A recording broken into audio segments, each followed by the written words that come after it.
尼泊尔批准同美国千年挑战计划协议，尼泊尔国内抗议声不断。千年挑战计划协议是什么？为何美国一直要逼迫尼泊尔签署这项协议？对中国有何影响？近日，俄乌冲突成为了国际关注的焦点。2月28号，乌克兰与俄罗斯也在白俄罗斯境内进行了会谈，会谈没有得到预期的效果，看来俄乌冲突还没有那么快能结束。众所周知，俄乌冲突之所以演变成如今的态势，跟美国在背后的推波助澜有不可推卸的关系。而美国的目的是什么，也是司马昭之心，人尽皆知了。而就在俄乌冲突不断恶劣的国家态势下，美国又将手伸到了中国周边。这次美国又有何目的？尼泊尔当地时间27号晚，尼泊尔众议院批准了受到众多关注的千禧年挑战公司协议，简称 MCC。该协议规定，美政府援助尼泊尔5亿美元，并且尼泊尔政府投入1.3亿美元，用于尼泊尔国内的基础设施建设。而这也是美国国务院发言人近期不断逼迫尼泊尔议会在2月28号前决定 MCC 是否通过，并威胁如果不通过 MCC， 将会对美尼外交关系产生影响。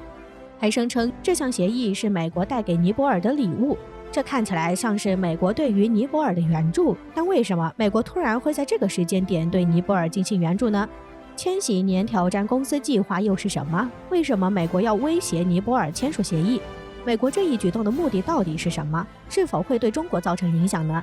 其实，关于美国的千禧年挑战公司协议，尼泊尔内部早就开始了大规模的讨论和争议。从2月20号开始，尼泊尔政府议会大楼外每天都有抗议者与警察产生暴力冲突，其中数百名抗议者试图冲过铁丝网路障，并向防暴警察投掷石块，警察则用警棍进行回击，发射催泪瓦斯并使用高压水枪，警民双方都存在人员受伤。而尼泊尔国内这一段时间的暴力冲突和民众抗议活动的根源，就是美国的千禧年挑战公司协议。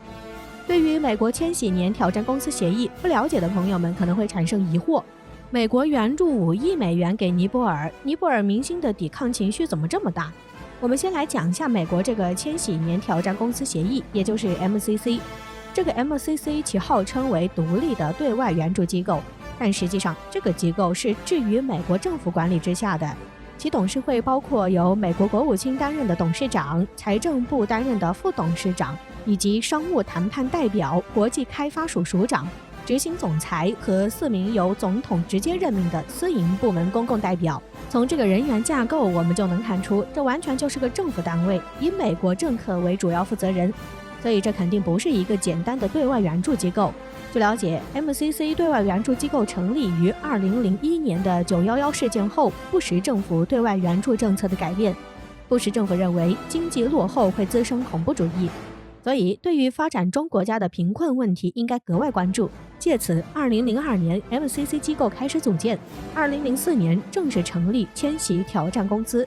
机构成立之初，美国对外宣称 MCC 机构就是为了向不发达地区的发展中国家提供经济援助，帮助受援国实践经济政策改革，实现经济增长，最终脱离贫困，并打出了致力于民主良政、经济自由化和惠及民生的口号。这听起来就不大现实。美国作为西方发达国家的头部，什么时候开始管落后地区发展中国家的民生问题了？事出反常必有妖。对于尼泊尔政府与美国签署的千禧年挑战公司协议，尼泊尔国内各界就这一议题也展开了激烈的讨论。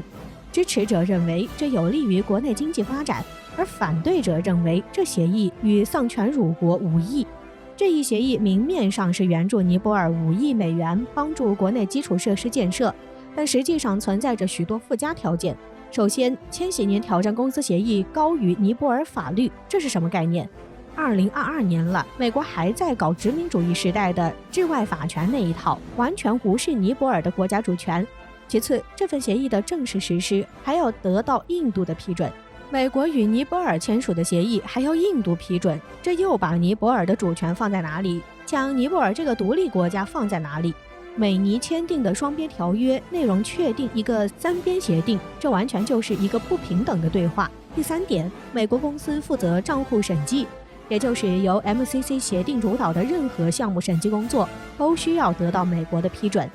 美尼双方在项目上共同出资，但是审计项目账户系统却是美国单方面执行，尼泊尔的审计主权将受到严重损害。第4点 ，MCC 协议的外国劳工在尼泊尔即使违法也不会被起诉。协议项目中出现的任何损失或纠纷，千禧年挑战公司和美国政府不承担任何责任。